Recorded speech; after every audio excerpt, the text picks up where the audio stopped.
The most expensive sound in the world isn't a crashing Ferrari or a stock market crash. It is the silence in a boardroom when a man's entire life stops. I was holding a glass of 50-year-old scotch, standing at the head of a mahogany table, looking at men who feared me. My phone buzzed once, just once. I usually ignore it, but the ID said Mercy Hospital ER. I answered. A nurse's voice, trembling, whispered for words that shattered my world. "Mr. Julian, please hurry." The glass slipped from my fingers. It didn't break when it hit the thick carpet, but the sound of it rolling was the only thing I heard before I started running. Hit like, subscribe for more betrayal stories, and comment your city or country. I don't remember leaving the building. I don't remember getting into my Aston Martin. I only remember the blur of city lights and the roar of the engine redlining as I tore through red lights. I am a man who solves problems. I build skyscrapers. I buy companies. I crush competitors. I have billions of dollars in the bank and contacts in the Pentagon. But driving to that hospital, gripping the leather steering wheel until my knuckles turned white, I was nobody. I was just a terrified father. When I burst through the double doors of the emergency room, the smell hit me first. Antiseptic, bleach, and old blood. A young nurse intercepted me before I could tear the place apart looking for her. "Mr. Julian," she asked, her eyes wide. She looked like she wanted to cry. "She's in trauma room 4. "But sir, you need to prepare yourself." "Prepare myself? I was a Marine sniper for 12 years before I put on a suit. I've seen war. I've seen bodies torn apart by IEDs in the desert. I've seen the life leave a man's eyes through a high-powered scope from a mile away. I thought nothing could shock me. I was wrong. I walked into that room, and my knees almost gave out. Yila, my beautiful, sweet Elle. She was lying on the bed hooked up to monitors that beeped in a slow, terrifying rhythm. Her face, God, her face was a map of violence. Her left eye was swollen shut, purple and angry. Her lip was split. There were bruises blooming on her neck like dark flowers. The distinct shape of fingers pressed into her pale skin. She looked so small. "Lila," I whispered, reaching out to touch her hand. Her fingers were cold. She was sedated, lost in a chemical sleep. A doctor walked in, looking exhausted. He held a clipboard against his chest like a shield. "Mr. Julian, I'm Dr. Evans. Tell me she's okay," I said, my voice sounding like gravel. "Tell me my daughter and my grandchild are okay." The silence stretched out again, that same deadly silence from the boardroom. Dr. Evans looked down at his shoes, then met my eyes. "We had to perform emergency surgery," he said softly. "The trauma to her abdomen was severe. Several kicks, or perhaps blunt force trauma. We stopped the internal bleeding. Sir Laya will survive." "And the baby?" I asked. The air left the room. "I'm sorry," he whispered. "There was no heartbeat when she arrived. The baby is gone." I didn't scream. I didn't punch the wall. I just stood there, feeling a coldness spread through my chest that I hadn't felt since my last tour in Afghanistan. My grandson, the baby Laya, had been so excited about.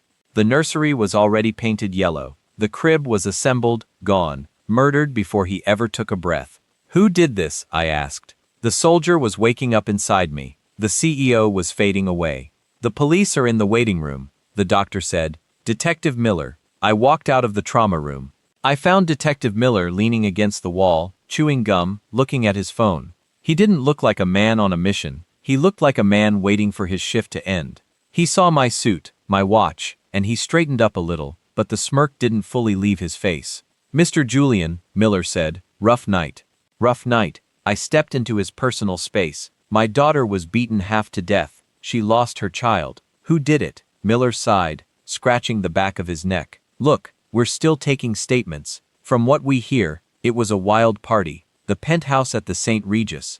Lots of alcohol, lots of drugs floating around. Laya doesn't drink," I said coldly. "She was pregnant." "Yeah, well," Miller shrugged. "Witnesses say she was acting erratic, leading guys on. We have names, but it's a he said, she said situation right now. No cameras in the VIP room." "What names?" I demanded. Miller hesitated. "Blake and Preston. You know the families." I froze. I knew them. Blake was the son of Senator Thorne. Preston was the heir to the Kincaid tech empire. These were boys who grew up in mansions. Boys who had never heard the word no in their lives. Boys whose fathers played golf with the police commissioner. "You haven't arrested them." I said it wasn't a question. "We can't just arrest boys like that on an accusation." Mr. Julian Miller said, his voice dropping low. We need solid evidence, and right now all we have is a girl who went to a party and things got out of hand. My advice, go home. Focus on her recovery. Don't start a war you can't win. I looked at him. I looked at the badge on his chest that was supposed to represent justice. It looked like a piece of tin. Get out of my sight, I said. Miller shrugged and walked away. He didn't care. To him, Laya was just another case file to be buried under red tape and bribes. I went back into the room and sat in the plastic chair next to Laya's bed. The rhythmic beeping of the heart monitor was the only sound. I held her hand, careful of the 4 lines. I looked at her bruised face, and I imagined the fear she must have felt. I imagined Blake and Preston laughing. I imagined them high-fiving each other, thinking they were untouchable gods because of their daddy's money. They thought I was just a businessman. They thought I was just Mr. Julian in a 3-piece suit, who would call a lawyer and settle out of court. They didn't know about the biometric safe in my basement. They didn't know about the ghillie suit folded in the back of my closet. They didn't know that long before I learned how to trade stocks. I learned how to calculate wind speed, distance, and the curvature of the earth to put a bullet through a coin from a mile away. I squeezed Wyla's hand. Tears finally burned my eyes hot and angry. I'm sorry I wasn't there, I whispered to her sleeping form. I'm sorry I couldn't protect you. Suddenly, Laya gasped. Her eyes flew open wide with terror. She tried to sit up, screaming a soundless, broken scream. Lila, Yayla, it's me, it's Dad. I held her shoulders gently. She blinked, focusing on me. Her eyes were wild, darting around the room as if she expected them to still be there. She gripped my arm so hard her fingernails dug into my skin, drawing blood. Dad, she choked out, her voice raspy and broken. They took the baby. I know, I said, my voice shaking. I know, sweetheart. She pulled me closer, her eyes staring into something dark that only she could see. They laughed. Dad, she whispered, a tear cutting through the dried blood on her cheek. After they finished, Blake looked at me and said, nobody will believe you. I felt something snap inside my chest. It was the final tether to my civilized life. The law had failed, the police had failed, God had looked away, so I would have to look. Rest now, Laya, I said, kissing her forehead. My voice was calm, terrifyingly calm. They are wrong. I believe you. I stood up and walked to the window, looking out at the city skyline.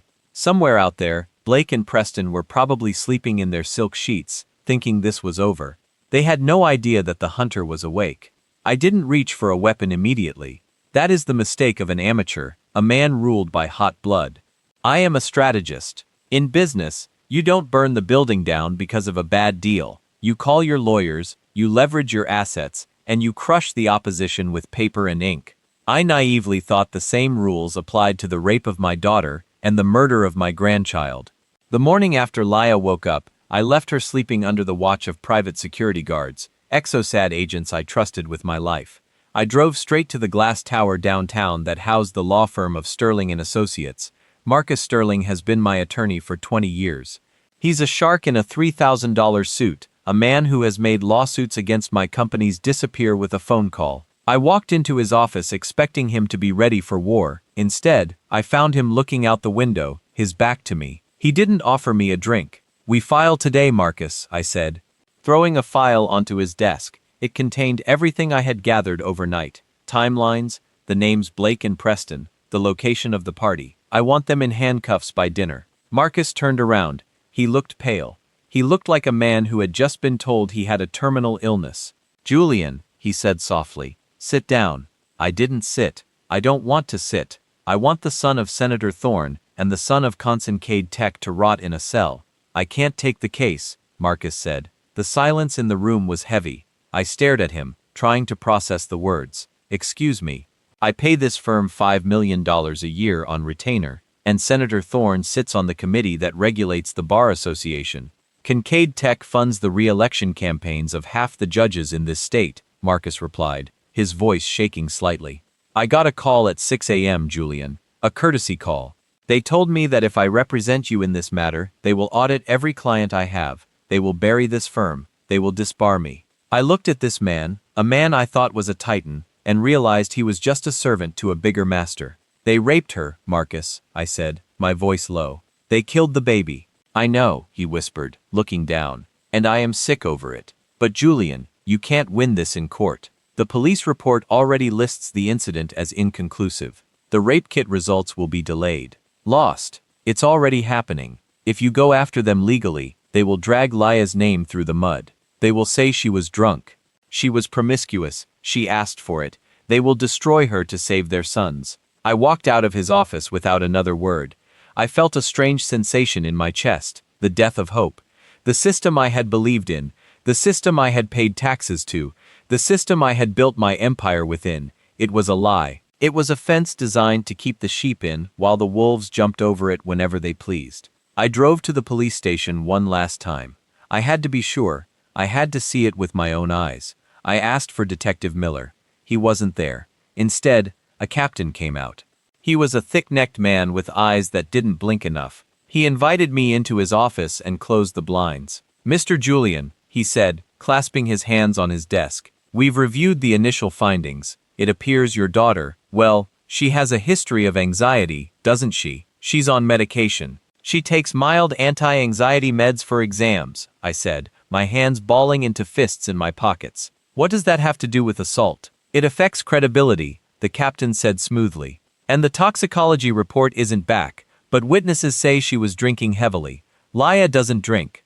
I repeated the words, tasting like ash. "Look," the captain leaned forward. "These are good boys from good families. A bright future. We don't want to ruin lives over a misunderstanding. Maybe you should focus on healing." The families of the young men expressed their deepest regrets about the medical complications. They mentioned they would be willing to make a significant donation to a charity of your choice. To put this behind everyone, a donation, they were offering me money. They were trying to buy the blood of my grandson. I stood up. I didn't yell. I didn't threaten him. The soldier in me took over.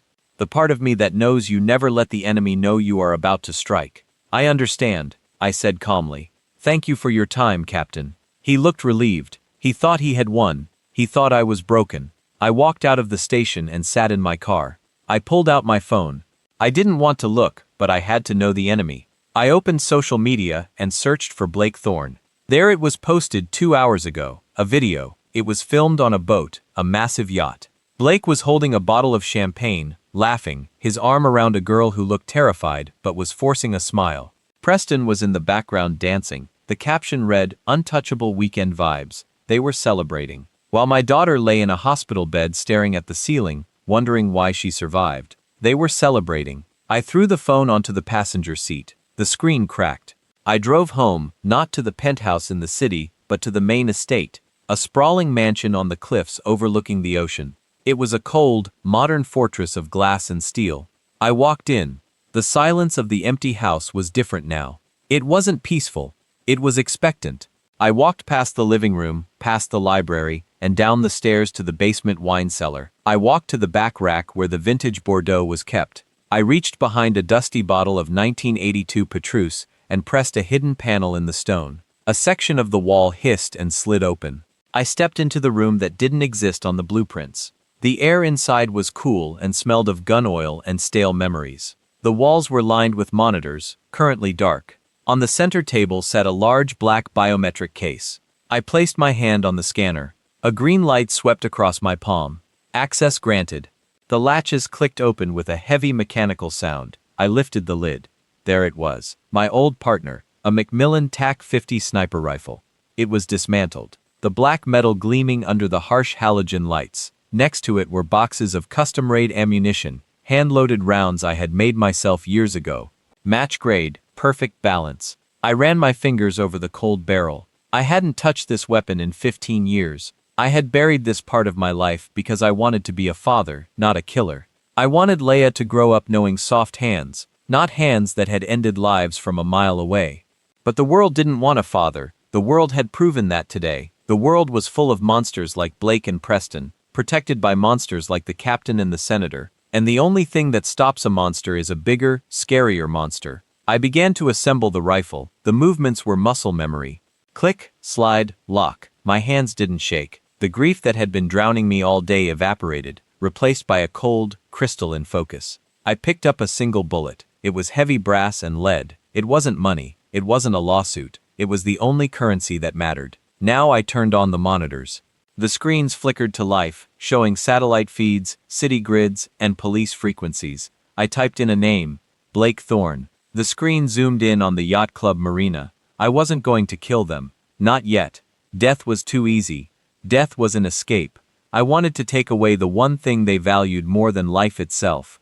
I wanted to take away their safety. I wanted to take away their arrogance. I wanted them to look at the dark and feel the eyes of God staring back at them. I racked the bolt of the rifle. The sound echoed in the small room like a judge's gavel slamming down. Court was in session. The transition from CEO to hunter is an instant.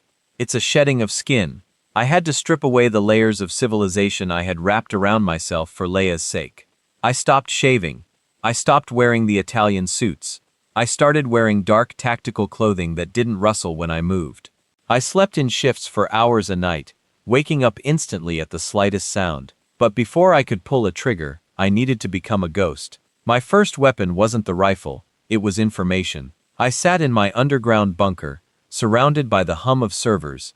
I used the back doors I knew existed in the city's infrastructure. Exploits I had learned about from defense contractors my company worked with. I wasn't just hacking a computer, I was invading their lives. I started with their phones. Cloning a SIM card is child's play if you have the right hardware and enough money to buy the encryption keys from the black market. Within 6 hours, I had a mirror of Blake's and Preston's phones on my screens. Every text, every call, every notification they received, I saw it first. I put on my headphones and listened. "Dude, relax." Blake's voice came through. Tiny but clear. "My dad said the old man came to the station, and they sent him packing. He's got nothing, just some rich boomer crying about his daughter." I closed my eyes. The rage was a physical thing, a hot iron in my gut, but I forced it down. "Listen, gather intel, do not react." "I don't know, man," Preston's voice replied. He sounded nervous. "He's not just some random guy, he's Julian. He owns half the skyline. People say he used to be different before the business." Blake laughed. It was a cruel, ugly sound. "Different? What? Like a tough guy?" "Please. He wears suits and drinks tea. He's soft. If he tries anything, Judge Felix will sign a warrant so fast his head will spin. We're golden, President. Just enjoy the weekend, Judge Felix." I typed the name into my database. Felix Holloway, a man who had been sitting on the bench for 30 years, a pillar of the community, and apparently the lock on the cage that protected these animals. I added his name to the list. The list was growing. I needed to see the ground. Intelligence from a screen is one thing. Feeling the wind and seeing the angles is another. At 2 a.m., I drove a nondescript sedan to the marina where the yacht was docked. I parked a mile away and moved on foot. I wasn't carrying the big rifle yet, just a high-powered spotting scope and a camera with a telephoto lens. I wore black, blending into the shadows of the shipping containers and boathouses. I found a vantage point on the roof of a dry dock warehouse. It offered a perfect line of sight to the deck of the Golden Girl, the yacht owned by Senator Thorne. They were there. The party was still going. Music thumped across the water, a dull rhythmic bass. Through my scope, I could see them clearly. Blake was snorting something off a glass table. Preston was throwing empty bottles into the harbor. There were girls there, too young, laughing nervously. I watched them for 3 hours. I memorized their movements. Blake paced when he was on the phone. Preston had a tic. He constantly checked his watch. They were sloppy. They stood in open windows. They leaned over railings. If I had the rifle with me, I could have ended it right then. A single shot. Wind from the east at 5 miles per hour. Elevation 0. Easy. But killing them now would be a mercy. They wouldn't know why. They wouldn't feel the dread. I took photos, hundreds of them. I zoomed in on their faces, freezing their arrogance in high definition. Then I went to the second location, the St. Regis Hotel, the scene of the crime. I couldn't get into the penthouse. It was still technically a crime scene, though the police tape was sagging and ignored, but I rented the room directly below it. I used a laser microphone, aiming it at the glass of the balcony above. I picked up vibrations, cleaning crews. They were scrubbing the room. I could hear the industrial vacuums. They were erasing the evidence. My daughter's blood was being bleached out of the carpet fibers right now. I sat on the edge of the bed in the dark hotel room, listening to the sound of the vacuum, and I felt a tear slide down my cheek. It wasn't sadness anymore. It was a promise. I went back to the bunker. It was time to make first contact. I didn't want to text them. Text can be ignored. I wanted something physical, something that felt like a cold hand on the back of their necks. I printed one of the photos I had taken at the marina. It was a close-up of Blake's face, laughing, but I edited it. I superimposed a red crosshair over his forehead. I put it in a thick cream-colored envelope. No return address. I drove to Blake's apartment building, a fortress of glass in the trendy district. I hacked the intercom system to buzz myself in as a delivery driver. I walked up to the penthouse door. I didn't knock, I slid the envelope under the door. Then I went to Preston's house. I did the same, but his photo was different. It was a picture of him checking his watch. I wrote a time on it in red marker. 11:42 p.m., the exact time he had assaulted my daughter, according to the hospital intake. I drove back to my bunker and waited. At 8 a.m., the notification started. Blake's phone. WTF, did you send this? Preston's phone. Send what? I just got a picture under my door. It's me. It's Jesus. Blake, it has a crosshair on it. Blake, I got one too. It's probably just some internet troll. Ignore it. Preston, how did they get it under my door? My doorman didn't see anyone. Blake, someone was here. Someone was outside my door. I smiled. It wasn't a happy smile. It was the smile of a wolf watching the sheep realize the fence is broken. I leaned into the microphone, connected to the bugs in their apartments. I couldn't speak to them yet, but I could mess with their environment. I accessed the smart home system of Blake's penthouse. I turned the thermostat down to 50 degrees. Why is it so cold in here? I heard Blake complain through the speakers. Alexa, set temperature to 70. I overrode the command. Access denied. What the hell? Blake muttered. Then I accessed his sound system. I didn't blast heavy metal or scary noises. That's for movies. I played something worse. I played a recording I had found on Wyla's cloud storage. It was a video from a year ago, her singing a lullaby to her cousin's baby. Her voice was soft, sweet, and full of life. Hush, little baby, don't say a word. It started playing softly in Blake's apartment, coming from the speakers in the ceiling, the walls, the bathroom. Turn it off. I heard Blake scream. Who is doing that? Alexa, off. The music got louder. Papa's going to buy you a mockingbird. I watched the audio waveform spike as Blake started smashing things. He was throwing vases, lamps, trying to silence the voice of the girl he thought he had broken. It's a ghost, he yelled into his phone to Preston. She's haunting me. She's not dead, you idiot. Preston yelled back. Someone is hacking us. I cut the music instantly. Silence slammed back into the apartment. Then I sent a text to both of them simultaneously from an untraceable number. I am not a ghost. I am the consequences. I leaned back in my chair. The first domino had fallen. They were looking over their shoulders now. Paranoia is a powerful drug. Once it's in your system, it poisons everything. They wouldn't sleep tonight, and neither would I. I picked up a file on my desk. It was the next step. The rich boys had expensive cars. Fast cars. Cars they loved more than people. It was time to take away their toys. Fear is a muscle. If you work it hard enough, it tears. My goal wasn't just to scare Blake and Preston. I wanted to exhaust them. I wanted them jumping at shadows, doubting their friends, and screaming at their own reflections. Only when they were broken would they make a mistake. And when they made a mistake, I would be there to catch it. By day 3, the cracks were showing. I sat in my bunker, the blue light of the monitors reflecting in my eyes. The audio feed from Blake's apartment was a symphony of panic. He hadn't slept in 30 hours. I knew this because every time he drifted off, I triggered the fire alarm for exactly 3 seconds, just long enough to wake him up with a heart-pounding jolt, but short enough that he thought he imagined it. He's watching me, Dad, Blake was shouting into his phone. I swear to God, the lights are flickering in Morse code. The TV turned on by itself and showed a picture of a graveyard. Senator Thorne's voice was calm, dismissive. Blake, pull yourself together. You're high. I told you to lay off the pills. I've had security sweep the place twice.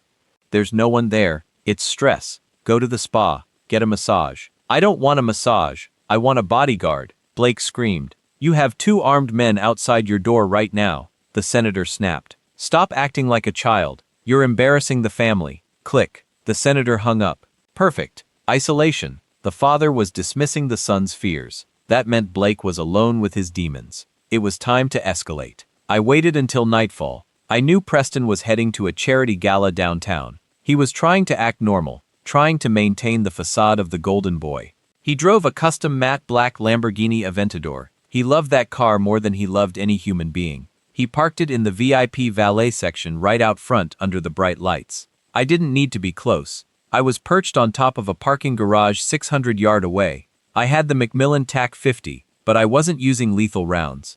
I had loaded a magazine with solid brass solids, bullets designed to penetrate engine blocks. Through the scope, the car was a beautiful, shiny target. I adjusted for the wind coming off the harbor. I breathed in. I breathed out. Crack. The sound of the shot was swallowed by the city noise, but the impact was unmistakable.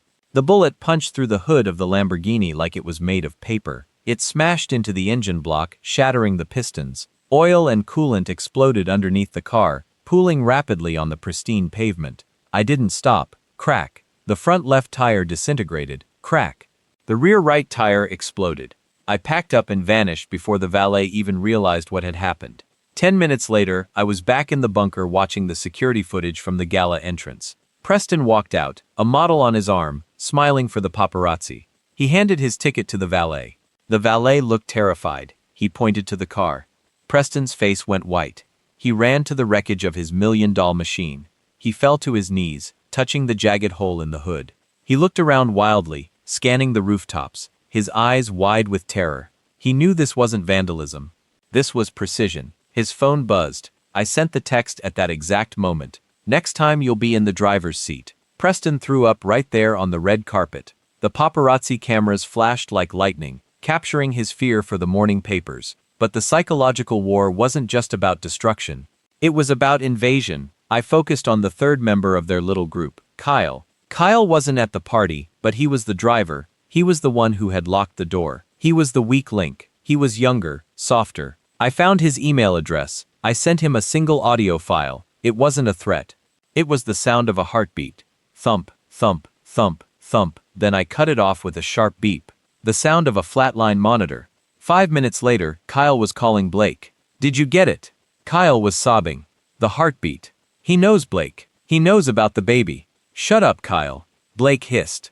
Don't say anything over the phone. I can't take this. I'm going to the cops. I'm going to tell them it was your idea. You say a word and my dad will bury you, Blake threatened. You think Julian is scary? My dad can make you disappear legally. I leaned forward. Got you. It was your idea. Blake had just admitted culpability on a recorded line. It wasn't enough for a court. The recording was illegal, but it was enough for me. It confirmed the hierarchy. Blake was the head. Preston was the muscle. Kyle was the accomplice. But then something happened that I hadn't planned for. Something that made the blood freeze in my veins. I was cycling through the cameras in Blake's apartment. He was pacing, holding a glass of whiskey. His doorbell rang. He checked the monitor. It was Evan, my daughter's fiancé, the man who had sat by her bed, holding her hand and crying. The man I had hugged and comforted in the hospital hallway. Let me in, Blake, Evan said into the intercom. We need to talk. He's getting closer. Blake buzzed him in. I watched, stunned as Evan walked into the penthouse. He didn't look like a grieving fiancé. He looked annoyed. He poured himself a drink without asking. You look like hell, Blake, Evan said, taking a sip. He blew up Preston's car. Evan, Blake shouted. He's hacking my house. You said he was just a businessman. You said he was soft. He is a businessman, Evan said calmly. But he's grieving. Grieving men do crazy things. But don't worry, I'm handling it. How? Blake demanded. How are you handling it? He's a ghost, Evan smiled. It was a cold reptilian smile that I had never seen on him before. Because I'm inside the house, Blake. I'm sleeping in the guest room at his estate. I hear everything he says to his security. I know when he leaves. I know when he sleeps. My hand hovered over the keyboard. My breath caught in my throat. Evan wasn't just a traitor. He was a spy. He was living under my roof, eating my food, pretending to love my daughter, all while reporting back to the men who had destroyed her. Does he suspect anything? Blake asked. No, Evan laughed. He thinks I'm the perfect son-in-law. I even cried with him yesterday. It was an Oscar-worthy performance. I stared at the screen. The betrayal was so profound, so absolute that I felt physically sick. The man Laya loved the father of the child she lost. He was one of them. He had sold her out. Why? Just make sure the money is in my account by Friday, Evan said, finishing his drink. I need to pay off those bookies in Vegas before they break my legs. If I go down, Blake, I'm taking you all with me. Remember that? I gave you the access code to that room. Without me, you're just sad little boys outside a locked door. There it was, the smoking gun. Evan had unlocked the door. I took off my headphones. The room was silent, but inside my head there was a roaring storm. The target list had just changed order. Blake and Preston could wait. They were just monsters doing what monsters do. But Evan was Judas. I stood up. I walked over to the gun rack. I didn't reach for the sniper rifle this time. I reached for a pistol, a suppressed Sig Sauer P226. This wasn't going to be a long-range engagement. This was going to be personal. I checked the time. Evan would be heading back to my estate soon to play the role of the grieving fiancé. He would expect a warm welcome. He would expect me to be the broken, sad father. He was in for a surprise. I turned off the lights in the bunker and headed for the stairs. It was time to go home. The drive back to my estate was a blur of cold, calculated fury.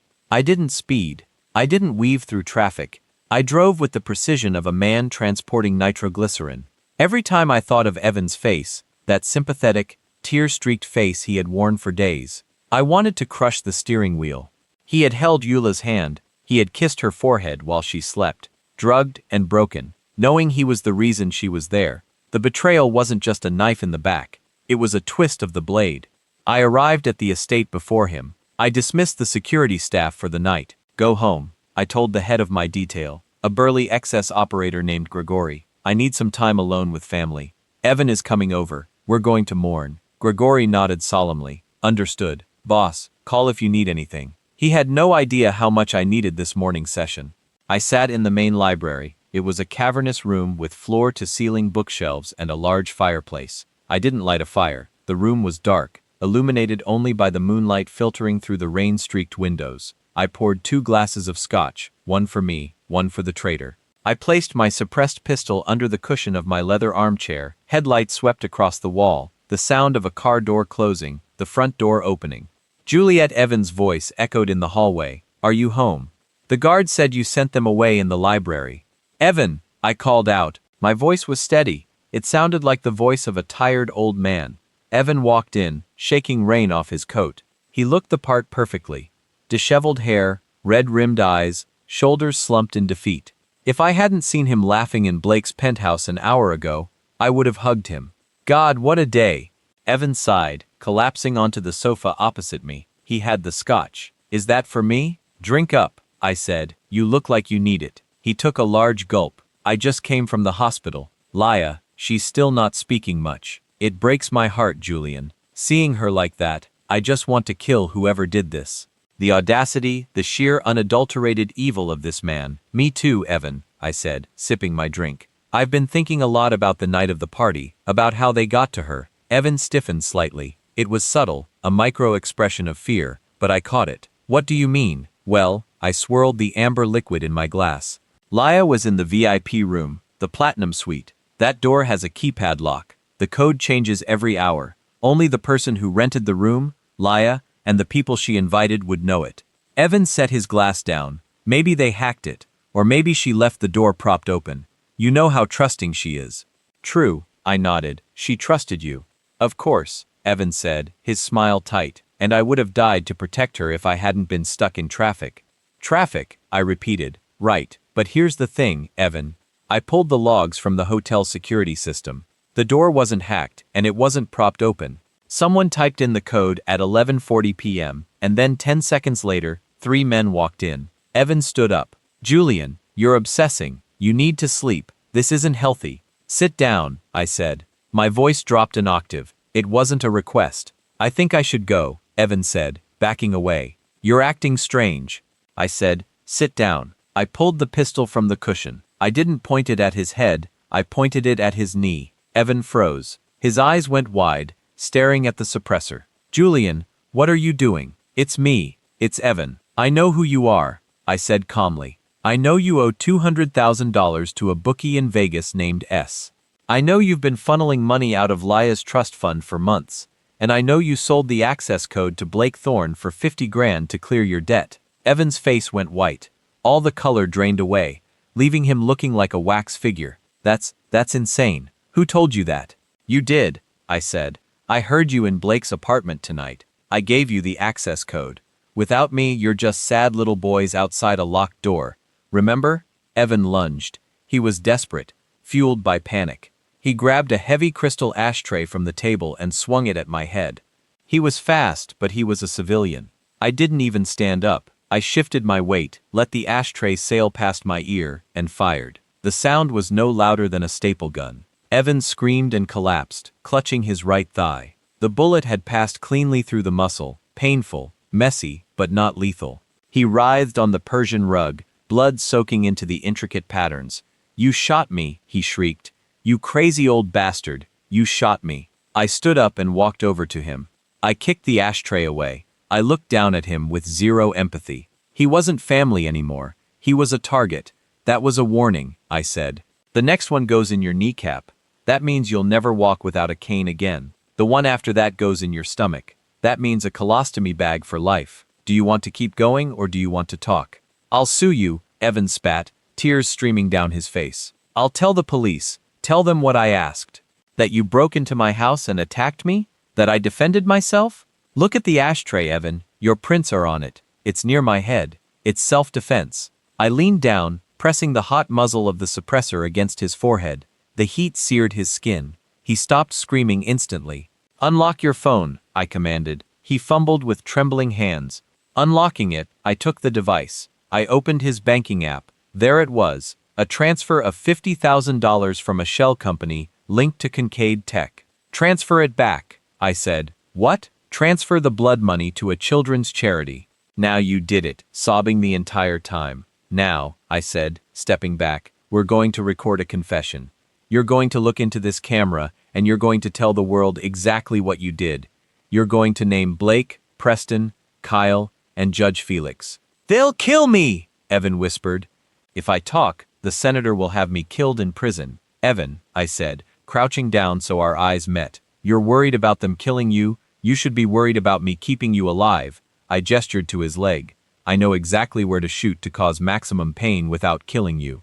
I can keep you alive for days in this library. Do you want to test me?" He broke. He wept. He told me everything. He spilled the details of the blackmail ring the senator ran. He told me about the judge's offshore accounts. He told me about the hidden cameras the boys used to record their assaults for trophies. I recorded it all, every sickening word. When he was done, I didn't kill him. He wasn't worth the bullet, and I needed a messenger. I bandaged his leg with a field dressing from my kit. I dragged him to the front door and threw him out into the ring. "Run," I said. "Go to your friends. Tell them I know everything. Tell them the ghost is coming." Evan limped away into the dark, terrified and broken. I went back inside and cleaned the blood off the rug. I felt lighter. The betrayal was exposed. The rot was cut out. Now there were no more secrets, only targets. My phone buzzed. It was a text from an unknown number. "You made a mistake, Julian. You should have killed him. Now we know you're coming." It was Blake. Evan had called him immediately. I typed back a single sentence. "I'm not coming. I'm already here." I looked out the window down at the gate of my estate. Headlights appeared. 3 black SUVs. The senator's private security. Or maybe mercenaries. They weren't waiting for the police. They were coming to silence me tonight. I smiled. I turned off the lights in the house. I picked up the Macmillan TAC 50. "Welcome to the jungle, boys," I whispered. The text I sent to Blake, "I'm not coming, I'm already here," wasn't just bravado, it was a tactical assessment. My estate sits on a cliff overlooking the Pacific. The only way in is the main gate, a winding driveway surrounded by dense forest. I had bought this land precisely because it was defensible. I watched the 3 black SUVs crash through the front gate on my security monitors. They didn't even stop to hack the keypad, they just rammed it. This wasn't a tactical team, this was a hit squad. They were sloppy, aggressive, and clearly ordered to leave no witnesses. "Grigori," I spoke into my radio headset. "Status, we're clear." "Boss," Grigori's voice crackled. "Per your orders, my team has pulled back to the perimeter. We're watching but not engaging unless you give the signal." "Are you sure about this? These guys look heavy." "I'm sure," I said. "Let them come to the house. I want them to think I'm trapped." I wasn't in the house. I was already 300 yards away, prone on a ridgeline in the tree scene, wearing my ghillie suit. The rain was pouring down now, masking my heat signature and muffling sound. To anyone looking through thermal optics, the main house was glowing with warmth. I had cranked the heating system to max.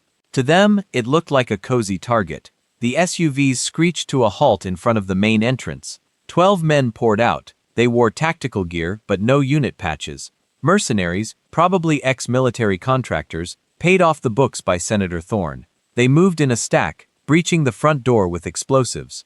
Boom! The front of my house disintegrated. They rushed in, shouting, flashlight beams cutting through the smoke. I adjusted my scope. I wasn't aiming at the men. I was aiming at the engine blocks of their vehicles. Thump! The recoil of the .050 caliber punched my shoulder. The first SUV's engine exploded, steam hissing violently. Thump, thump! The second and third vehicles died instantly. Now they were stranded inside the house. Chaos erupted. I could hear them screaming over the comms I had tapped into. Contact front. Vehicles are down. Where is the shooter? I don't know. The house is empty. He's not here. Pull back. Pull back. We can't. The cars are dead. I keep my microphone broadcasting over their frequency. Gentlemen, I said, my voice calm amidst the static. You are trespassing. Who is this? The team leader shouted. Julian, where are you? I'm the guy holding the hammer. I replied, you have 30 seconds to drop your weapons and lie face down on the asphalt. If you do, the police will come and arrest you. If you don't, well, I have plenty of ammo. Screw you, the leader yelled. Fan out. Find him in the trees. Bad decision. They started running toward the tree lane. They were trying to flank me, but they were fighting in my backyard. I had spent years landscaping this property. I knew every dip, every rock, every line of sight. I switched targets. I wasn't killing them. I needed them alive to testify against the senator. I aimed for the ground in front of their feet. Thump! Dirt and rock exploded inches from the leader's boot. He froze. Thump! Another round shattered a tree branch right next to his head. The next one doesn't miss, I said over the radio. They stopped. They looked at the dark forest, terrified. They realized they were fighting a ghost. One by one, they dropped their rifles. They lay down on the wet driveway, hands on their heads.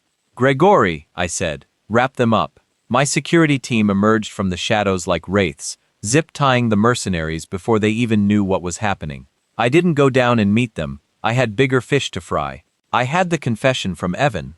I had the mercenaries captured, but I still needed the head of the snake. I packed up my rifle and hiked back to my hidden garage where I kept a nondescript plumbing van. I drove out the back service road, leaving the carnage for the police to find. I needed to find Judge Felix. Evan had told me that the judge kept his insurance files, the blackmail material on the senator and the other fathers in a safe deposit box at a private bank downtown, but he also kept digital copies on a secure server in his home office. High walls, armed guards, but to a man who just dismantled a mercenary team, it was a playground. I parked the van a mile away and moved on foot. I bypassed the gate sensors. I slipped past the patrolling guard dogs. I reached the judge's mansion at 3 a.m. The house was dark except for one light in the study. I climbed the trellis on the side of the house. The ivy was thick and strong. I reached the balcony of the study. The window was unlocked. Arrogance again. These men truly believe they were untouchable. I slipped inside. Judge Felix was sitting at his desk nursing a brandy. He was on the phone. I don't care that the team went dark, Senator Felix was saying, his voice slurred. It's done. Julian is probably dead by now. We can spin the story. Home invasion gone wrong. A tragedy. I stepped out of the shadows. I was still wearing the wet ghillie suit, bits of leaf and mud clinging to me.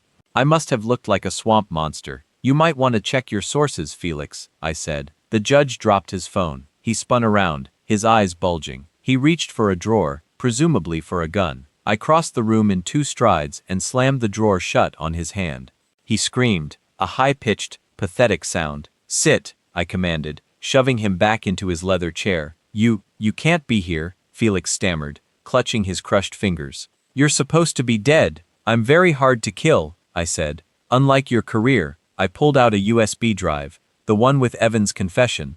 I plugged it into his computer. What are you doing, Felix? Wheezed. I'm uploading a little insurance policy of my own, I said. But first, I want to see yours. Evan told me you keep files on your friends, the senator, the Kincaid family. Show me. I don't know what you're talking about, Felix lied. I pulled my pistol. I placed it on the desk.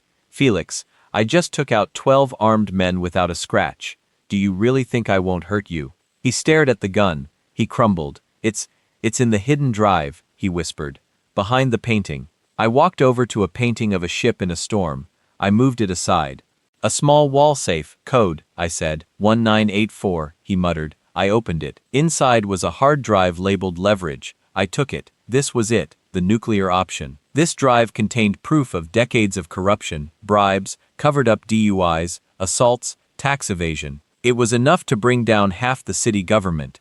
You're finished, Julian, Felix spat, trying to regain some dignity. You can't use that. If you release that, the city burns, the economy crashes. You'll be a terrorist. I don't care about the city, I said cold. I care about my daughter. I pocketed the drive, but before I go, I said, turning back to him, I need you to do one thing. I need you to sign a warrant. A warrant? Felix looked confused. For who? For Blake Thorne, Preston Kincaid, and Kyle Bain, I said. I want arrest warrants signed by you tonight. I can't, Felix protested. The senator will kill me if you don't sign them. I leaned in close. I will upload this drive to every news outlet in the world in 5 minutes. You will go to prison for the rest of your life. Or, you sign the warrants. You become the hero judge who finally turned on the corruption. And maybe, just maybe, the DOJ cuts you a deal. It was a lie, of course. He was going down regardless, but rats will always grab at a lifeline. Felix's hand shook as he picked up his pen with his uninjured hand. He drafted the warrants. He signed them. Good, I said, taking the papers. Now stay here. Don't call anyone. If you pick up that phone, the drive goes live. I vanished back into the night. I had the evidence. I had the warrants, but I wasn't going to the police yet. The police were too slow. I wanted the boys to know it was over. I wanted them to run because when they ran, they would gather in one place, and when they gathered, I could end this properly. I drove to a safe location and uploaded a snippet of the drive to a burner Twitter account, just a teaser, a photo of the senator taking a bribe, the caption, "The flood is coming." I watched the news break. Panic swept the city. Then I got a ping on my tracker. Blake's phone was moving fast.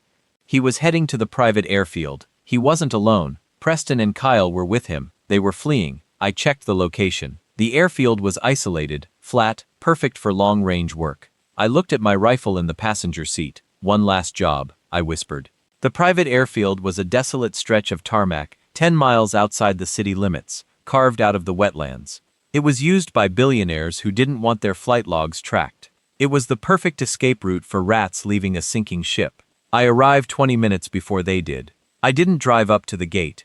I parked my van deep in the marshland, covering it with a camouflage net. I grabbed my rifle, my spotting scope, and a ghillie hood. I moved through the tall, wet grass like a snake, low and slow. The smell of mud and salt filled my nose, a familiar scent that reminded me of missions long ago.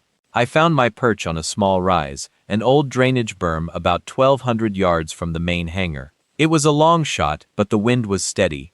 I set up my bipod, digging the legs into the soft earth. I checked my dope card, the cheat sheet taped to my stock that told me the adjustments for this exact distance. Elevation 34 MOA up, windage 2 MOA left. I dialed the turrets. Click, click, click. The sound was satisfyingly mechanical. Through the scope, the airfield was quiet. A sleek Gulfstream jet was idling on the runway, its engines whining, heat haze shimmering behind the turbines. A pilot was doing a frantic pre-flight check. They were in a hurry, headlights cut through the darkness. A convoy of luxury SUVs raced onto the tarmac, ignoring all safety protocols. They screeched to a halt right next to the jet. The doors flew open. Blake, Preston, and Kyle spilled out. They were carrying duffel bags, probably stuffed with cash. They looked terrified, constantly looking over their shoulders. Behind them, Senator Thorne and Mr. Kincaid, Preston's father, stepped out. The fathers were there to ensure the escape. They were arguing with the pilot, pointing at the sky, demanding he take off immediately. I watched them through the crosshairs. They looked so small from this distance, just figures in a play. I keep my radio. I wasn't just watching. I had tapped into the airfield's control tower frequency. Attention! Gulfstream November 01, I said. My voice was calm, distorted slightly by the encryption. The pilot jumped. I saw him look around wildly. Who is this tower? We are cleared for immediate departure. This is not the tower, I said. This is air traffic control for your conscience. Kill the engines. What? the pilot shouted. Senator, someone is on the radio. Senator Thorne grabbed the headset from the pilot. Listen to me, whoever you are, we have federal clearance. If you interfere with this flight, you will be prosecuted for terrorism. Senator, I said, you have 30 seconds to step away from the plane. If that jet moves 1 inch, it will never fly again. Ignore him. Thorne yelled at the pilot. Take off now. The engines roared. The jet began to taxi. Bad choice, I whispered. I settled the crosshair on the front landing gear of the jet. A tire shot at this speed would be catastrophic, but survivable. I didn't want them dead. I wanted them grounded. I exhaled. The world narrowed down to a single point. Boom! The rifle kicked hard against my shoulder. A second and a half later, the front tire of the Gulfstream vaporized. The jet lurched violently forward, the nose slamming into the tarmac. Sparks flew in a massive shower as the metal scraped against the concrete. The plane skidded sideways, screaming like a dying beast before coming to a grinding halt halfway down the runway. The SUVs swerved to avoid hitting it. I racked the bolt. Clack, clack. A fresh round slid into the chamber. The door of the jet opened. The boys stumbled out, coughing in the smoke. Terrified. They ran back toward the SUVs. No running, I murmured. I aimed at the engine block of the lead SUV. Senator Thorne's armored Cadillac. Boom! The hood buckled. Steam exploded upwards. The engine died. I shifted to the second SUV. Boom! That one died too. Now they were trapped. No plane, no cars. Just a cold, dark airfield and a sniper they couldn't see. They scrambled behind the wreckage of the cars, using them for cover. I could see Senator Thorne on his phone screaming. He was probably calling his hit squad. Too bad they were all zip-tied in my driveway. Or maybe he was calling the police. Even better, I keyed the radio again. I broadcasted to the open frequency so they could hear it on the car speakers. There is nowhere to go, Senator, I said. The police are coming, but not the ones you own. I sent the evidence to the FBI 20 minutes ago. Agents from the regional office are en route. You have about 10 minutes of freedom left. I'll pay you.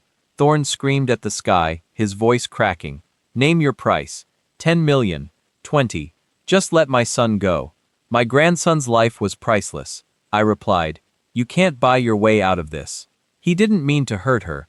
Thorne yelled. Desper now.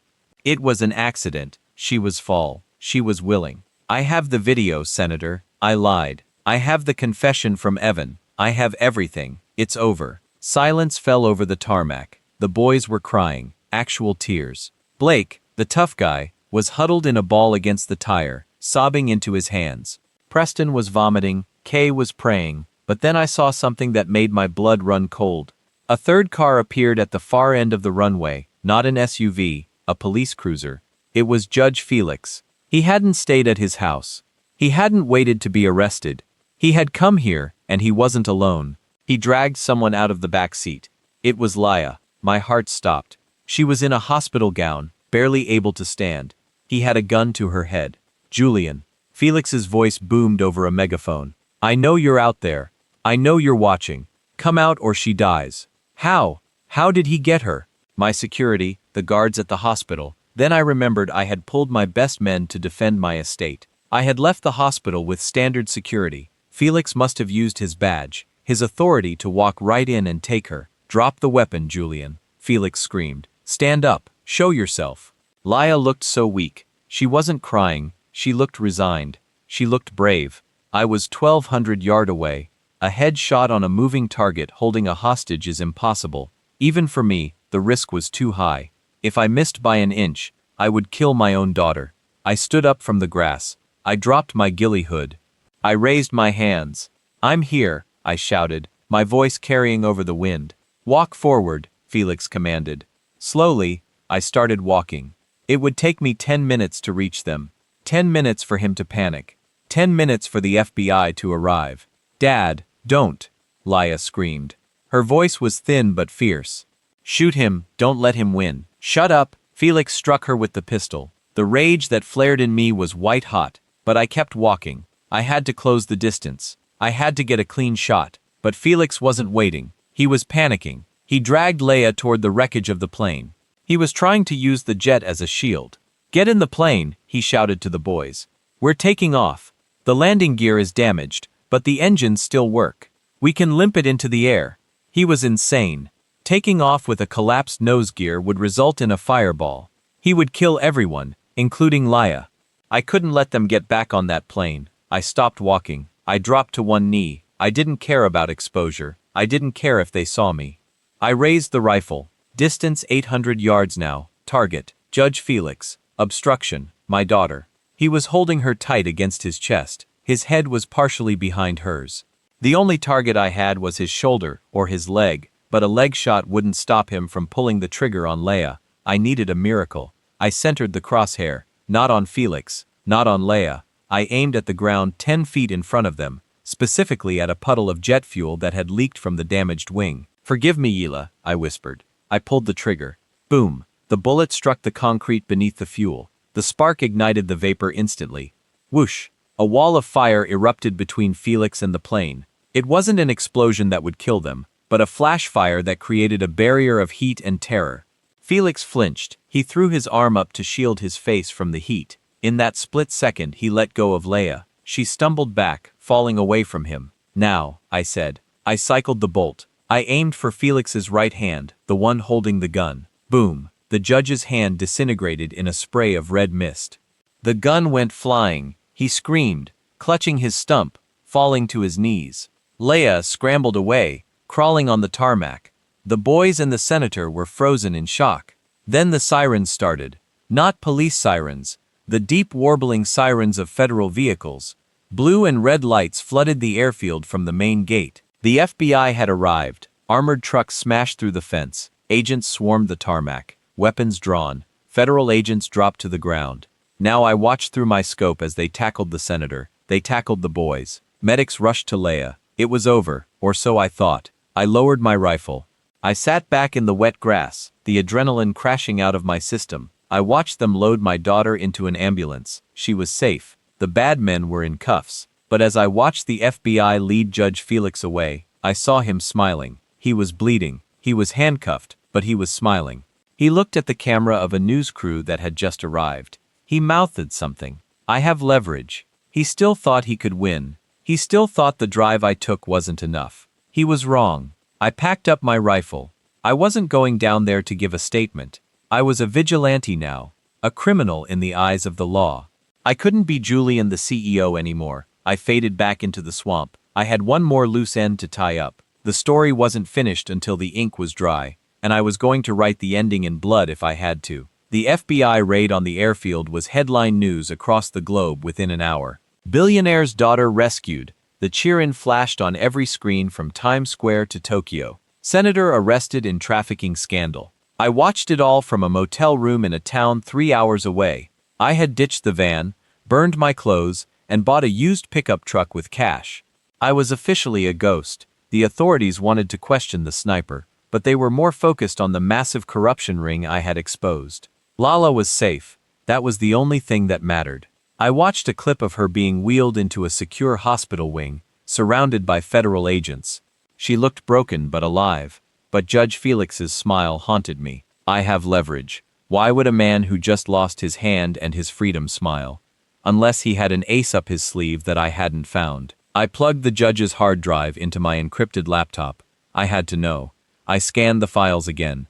I found a folder I had missed. It was hidden inside a system file labeled Project Lazarus. I opened it. My blood ran cold. It wasn't blackmail on the senator. It wasn't financial data. It was a hit list. A dead man switch protocol. The document outlined an automated contract. If Judge Felix was arrested or killed, a signal would be sent to a dark web server. That signal would activate a dormant team of highly specialized assassins, cleaners, whose sole job was to eliminate witnesses. The primary target wasn't me. It wasn't the senator. It was Leia. The logic was brutal. Without the victim, there is no case. If Leia died before she could testify in front of a grand jury, the charges of rape and kidnapping would fall apart. The defense would claim it was all a misunderstanding, a gone-wrong party, and without her voice, the rich boys would walk free on technicalities. I checked the timestamp. The signal had been sent the moment Felix was handcuffed. The cleaners were already active. I slammed the laptop shut. I grabbed my gear. I had to get back to the city. I had to get to the hospital. The FBI agents guarding her were good, but they were law enforcement. They followed rules. They wouldn't be expecting a team of professional killers who operated like ghosts. I drove through the night pushing the old truck to its limit. I called Marcus, my lawyer, on a burner phone. "Julian, my God, are you okay?" Marcus answered on the first ring. "The police are tearing the city apart looking for you." "Listen to me," I said. "Felix activated a kill team. They're going for Laya. You need to call the FBI agent in charge. Tell him to lock down the hospital wing. No one in or out, not even doctors." "Julian, you sound paranoid. Marcus said she has 20 federal agents around her. Just make the call, Marcus." I shouted. "Do it now." I hung up. I couldn't rely on them. I arrived at the hospital at 4 a.m. It was a fortress. Police cruisers at every entrance. Media vans camped on the sidewalk. I couldn't walk in through the front door. I went to the roof of the parking garage across the street. I set up my spotting scope. I scanned the hospital windows. Laya was on the 4th floor, east wing. I could see the silhouette of an agent standing guard inside her room. Then I saw it on the roof of the hospital. A shadow moved. It wasn't a guard. It moved too fluidly. I zoomed in. A figure in black rappelling down the side of the building, then another and a third. They were bypassing the lobby security entirely. They were coming through the window. I didn't have time to run across the street. I didn't have time to call anyone. I unpacked the Macmillan. I was 600 yards away. The angle was steep. The wind was swirling between the buildings. "Not today," I whispered. I settled the crosshair on the first climber. He was suspended by a rope just above Yila's window. He was cutting the glass with a laser tool. I took a breath. Boom. The bullet struck the wall inches from his head. I missed. The wind had pushed around, but it did the job. The glass shattered from the impact. The climber swung away, startled. Inside the room, the FBI agent reacted instantly. I saw him draw his weapon and pull Leia off the bed, shielding her. The element of surprise was gone. The assassins didn't retreat. They breached the window, swinging in amidst the broken glass. Boom! I fired again. This time, I adjusted. The second climber, still on the rope, took a round to the shoulder. He spun wildly, losing his grip, dangling by his harness. Inside the room, a firefight erupted. Muzzle flashes lit up the dark window like a strobe light. "Hold on, Laya," I gritted out. I couldn't shoot into the room. The risk of hitting her was too high. I had to stop the reinforcements. The third climber was on the ledge about to enter. Boom! I hit the anchor point of his rope on the roof. The rope snapped. He fell. It wasn't a lethal fall. He landed on a balcony below, but he was out of the fight. Sirens wailed. The hospital went into full lockdown. SWAT teams were sprinting up the stairs. I watched through the scope as the FBI agent inside the room managed to push the first assassin back out the window. The assassin fell to the ground, subdued. The room was secure. I collapsed back against the cold concrete of the parking garage wall. My hands were shaking, not from fear, but from the adrenaline dump. They had tried to kill her, even from behind bars. The system was trying to kill her. I realized then that this would never end. As long as the rich boys had money, as long as the senator had influence, as long as Judge Felix had secrets, Laya would be a target. A trial would take years. Appeals would take decades. She would live her entire life looking over her shoulder, unless there was no one left to pay the assassins. I packed up the rifle. I was done playing defense. I was done with justice. Justice was a concept for civilized people. I was in the jungle now. I needed to cut the head off the Hydra, not the boys. They were just pawns, not the judge. He was just a tool. I needed to go after the money. I knew where the senator kept his or chest, the physical cash and bearer bonds he used for black operations. It wasn't in a bank. It was in a private vault in the basement of the Kincaid Tech headquarters. If I destroyed their money, I destroyed their power. I started the truck. The sun was beginning to rise over the city, casting long, bloody shadows across the skyline. Part 9, I said to myself. We burn it down. I wasn't going to Kincaid Tech to steal the money. I was going to burn it. If I took it, I was a thief. If I burned it, I was a message. But I needed to draw them out. I needed the fathers, Senator Thorne and Mr. Kincaid, to see their legacy turned to ash. I drove the battered truck to an industrial district on the edge of the city. I found an old abandoned warehouse that used to belong to one of my shell companies. It was a massive rusting skeleton of steel, perfect for a final stand. I sent a text to the senator's personal number. I knew he had his phone, even in custody. He was a senator. Rules didn't apply to him yet. I have the drive. I have the location of the vault. Meet me at the old ironworks warehouse in 1 hour. Come alone or I release the encryption key to the world. It was a bluff. I didn't need them to come alone. I knew they wouldn't. I knew they would send whatever dirty cops or hired guns they had left. I spent the hour preparing. I wasn't setting up a sniper nest this time. I was setting up a kill box. I rigged the warehouse with flashbangs I had in my tactical bag. I set up tripwires using fishing line and flares. I placed my phone in the center of the room connected to a massive speaker system. At 6 a.m. they arrived. Not the senator, he was too cowardly. But his fixer arrived, a man named Silas, accompanied by 5 heavily armed men. They weren't police. They were the cleanup crew. They moved into the warehouse, scanning the shadows with laser sights. "Julian," Silas shouted, his voice echoing in the empty space. "We're here, show yourself." I was high above them, perched on a rusted catwalk 40 feet in the air. I pressed a button on my remote. Click. The massive steel doors of the warehouse slammed shut, locking automatically. "What the hell?" one of the men shouted, spinning around. Then I hit play on the speaker system. The sound of a heavy machine gun recorded fire blasted through the speakers at 120 dBs. It was deafening. The men panicked. They dove for cover, firing blindly into the dark corners of the warehouse. They thought they were being ambushed by a platoon. "Cease fire! Cease fire!" Silas screamed. "It's a recording." While they were disoriented, I dropped a flashbang from the catwalk. Bang! A blinding white light filled the room. The men screamed, clutching their eyes. I moved. I didn't shoot. I rappelled down from the catwalk, landing silently behind the last man in the stack. I struck him with the butt of my rifle. He crumbled. I moved to the next. A swift kick to the knee followed by a chokehold. He was unconscious in 6 seconds. I was a ghost moving through the smoke. One by one, I took them down. No bullets, just brutal, efficient violence. Finally, only Silas was left. He was standing in the center of the room, spinning in circles, aiming his pistol at shadows. "Where are you?" he shrieked. "Right here," I whispered.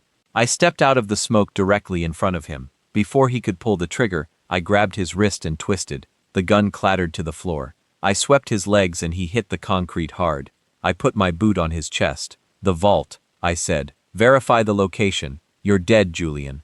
Silas spat, blood on his teeth. "The senator will nuke this whole city to get you." "Let him try," I said. I pulled out a lighter. I looked around the warehouse. I had rigged the support pillars with small incendiary charges. "This is just the beginning," I told him. I lit the fuse. "Run," I said. Silas scrambled up and ran for the side exit I had left unlocked. As he burst out into the morning light, the charges detonated. The warehouse didn't explode. It collapsed inward, a controlled demolition of dust and steel. I walked out the back watching the dust cloud rise. I had neutralized their hit squad. I had terrified their fixer. Now there was nothing standing between me and the fathers. The endgame wasn't about money anymore. It was about ending the bloodline of corruption. The senator and Mr. Consincade were being held at the federal detention center downtown. But I knew how the world worked. Their lawyers were already filing motions. The judge hearing the bail hearing was an old golf buddy of Kincaid. Within 24 hours, they would be out on house arrest sipping scotch in their mansions while my daughter lived in a safe house. That was unacceptable. I didn't go to the jail. I went to the courthouse. The arraignment was scheduled for 9 a.m. It was a media circus. Every news van in the state was parked outside the marble steps. Protesters were chanting Yila's name. I knew the route they would take. They would be brought in through the underground garage, but there was a brief moment, a 6-second window, where they would be walked from the armored van to the secure elevator. It was an open-air transition point, designed for secure transfers, but visible from one specific angle, the bell tower of the old cathedral 3 blocks away. I was in that bell tower at 7 a.m. The space was cramped, smelling of pigeon dust and old incense. I set up the Macmillan TAC 50 on a pile of sandbags I had hauled up in a duffel bag. Distance 1,400 yard. Wind 8 miles per hour. Full value from the left. Target size, a walking man. This was the shot I had trained for my entire military career. The impossible shot. I waited. My heart rate was 45 beats per minute. Ice water in my veins. At 8:58 a.m., the armored van arrived. The back doors opened. Senator Thorne stepped out first. He was wearing an orange jumpsuit, but he walked with his head high, arrogant. He was smiling at something his lawyer said. He didn't look like a prisoner, he looked like a king, temporarily inconvenienced. Mr. Kincaid stepped out next. Then Blake, Preston, and Kyle. They looked broken, shuffling in their chains. I wasn't aiming for the boys. They were already dead inside. Prison would eat them alive. I shifted the crosshair to Senator Thorne. For Leia, I whispered. I didn't aim for his head. That would be too quick. I aimed for the briefcase his lawyer was holding, the briefcase that contained the plea deal documents, the papers that would likely set them free on a technicality. I exhaled. Boom. The rifle roared, the bullet screamed across the city skyline, punching through the morning air. It took 1.8 seconds to reach the target. In the scope, I saw the lawyer's briefcase explode. Papers, thousands of white sheets, erupted into the air like confetti. The senator flinched, covered in shredded legal briefs. Panic erupted. Marshals tackled the prisoners, but I wasn't done. I racked the bolt. I aimed at the engine block of the transport van, just as the driver tried to peel away. Boom. The van died instantly, smoke pouring from the grill. Now total chaos. The media cameras turned, zooming in on the sniper attack. I keyed a burner phone connected to a speaker I had planted in a trash can near the media pit. People of the city, my voice boomed, distorted and deep. Look at them. Look at the men who sell your children. The evidence is online. The system is broken. Today we fix it. I looked through the scope one last time. Senator Thorne was on his knees, not in prayer, but in terror. He was looking up at the cathedral, realizing that his money couldn't stop a .050 caliber bullet. I didn't shoot him. I didn't need to. I had stripped him of his dignity. I had shown the world he was vulnerable. I dismantled the rifle in 30 seconds. I wiped the room. I left the bell tower before the sirens even got close. As I walked down the street, blending into the crowd of morning commuters, I saw the news alert on a massive billboard. Sniper attack at courthouse. No casualties. Thousands of documents exposed. I smiled. The documents I had scattered weren't just legal papers. I had packed the lawyer's briefcase with printed copies of the judge's hit list the night before, during a stealth visit to his office. The wind was blowing the truth all over the city. Every reporter, every citizen, was picking up a piece of paper that proved the conspiracy. It was checkmate. The city didn't erupt into chaos, it woke up instead. The documents I had scattered outside the courthouse, that scattered confetti of truth, were simply impossible to ignore. Within hours, the Justice Department had taken full control of the entire case. The local police force, the corrupt judges, the bought-off district attorneys, all of them were swept away in a wave of federal indictments that no one saw coming. I sat in a small diner near the border, watching the news play out on a dusty television bolted into the corner. Senator Thorne denied bail, the anchor announced, facing life in prison for conspiracy to commit murder and human trafficking. The screen shifted to show Blake, Preston, and Kyle. None of them were smiling anymore. They looked exactly like what they truly were, frightened men who had played a game far beyond their understanding. They were being transferred to a maximum security federal penitentiary, no country clubs waiting for them this time. They would spend the next 30 years inside a 6x8 concrete cell. Then came Leia. The screen showed footage of her walking out of the hospital, moving entirely on her own now. She paused in front of the waiting microphones and looked directly into the camera. I don't know where my father is, she said, her voice steady and unshaken, but I know he's listening. Dad, if you can hear me, thank you. You saved me. You saved all of us. She reached up and touched her necklace, a small silver locket I had given her when she turned 10. We're going to be okay, she whispered softly. A lump rose in my throat that no amount of whiskey could ever wash away. I wanted so badly to call her. I wanted to hold her again. I wanted to one day meet the grandchild she might have far in the future, but I couldn't. Julian, the CEO, was already dead in every way that mattered, gone the moment he opened that gun case. I was a fugitive now, a vigilante, a ghost. Going back would mean prison, and worse, it would turn her story into mine instead of hers. I paid for my coffee in cash and walked out to my old truck. I drove south, without any real destination in mind. Maybe Mexico, maybe Argentina. Somewhere quiet, where I could simply vanish. But I wasn't leaving with nothing. In my pocket, I carried a photograph of Leia. And in my chest, I carried something close to peace. I had proven that even when the law completely fails, justice can still be found. It simply demands a steady hand and the will to follow through. I glanced into the rearview mirror one final time, watching the city skyline slowly fade into the horizon behind me. I wasn't leaving behind buildings or fortunes as my legacy. I was leaving behind something far more lasting: protection itself. As long as wolves continue to exist in this world, there will always be a need for someone willing to hunt them from the shadows, and I will always be watching,